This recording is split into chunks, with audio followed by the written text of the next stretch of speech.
reporting live from the Houston SPCA. I'm here with my hero, Mr. Charles Jantzen, Chief Investigator for the Houston SPCA.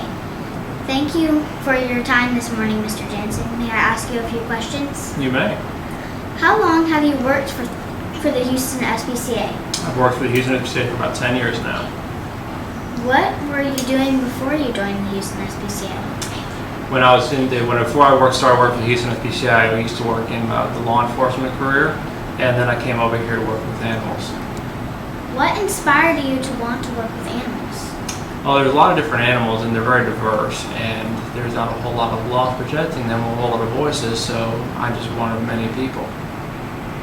What pets do you have? I currently have 3 dogs. When did you decide you wanted to become an animal cop? When I was looking at my career, I wanted to do more with animals, so then I ended up coming to the Houston SPCA.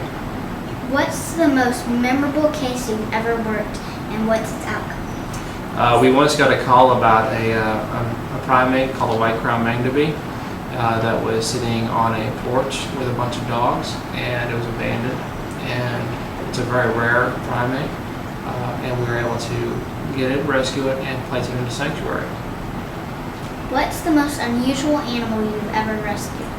It'd probably also be the white-crowned mangabe, because they're so rare. But I've had an experience dealing with all sorts of different exotics: horses, dogs, cattle, every type of animal except for marine mammal that I've had my hand in assisting them at one point in my career or another. What is your favorite thing about your job with the Houston SPCA?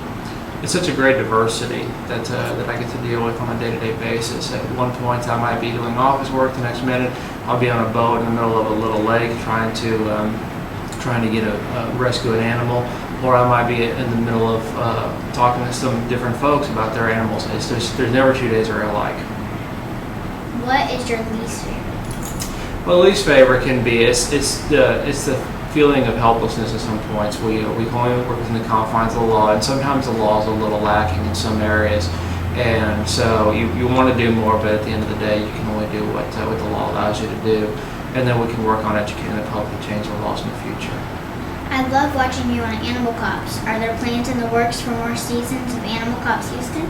Right now we are filming, so they take a season by season, so we'll see where it goes in the future, but right now I think we're in our 8th season now of filming the show, and so we'll finish off this season, and then we'll see if they're going to film another one. Do you have any other plans for the future?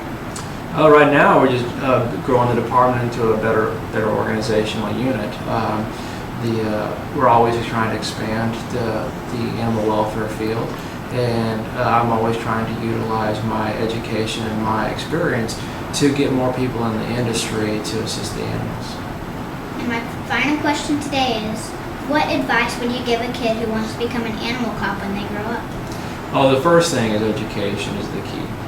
The more education that individuals get and children get, the better our success are going to be when they get later in life. So right now is the time that they really want to focus on their schoolwork. If they want to get into careers such as animal welfare, they want to get as much experience on the animals as possible, of course, but also in investigations, they want to get as much experience in the law as possible. So they want to kind of merge those 2 fields of study into one career path. There's a lot of opportunity in animal welfare, but all of it boils down to education. Without education, you're not going to be able to succeed in this field.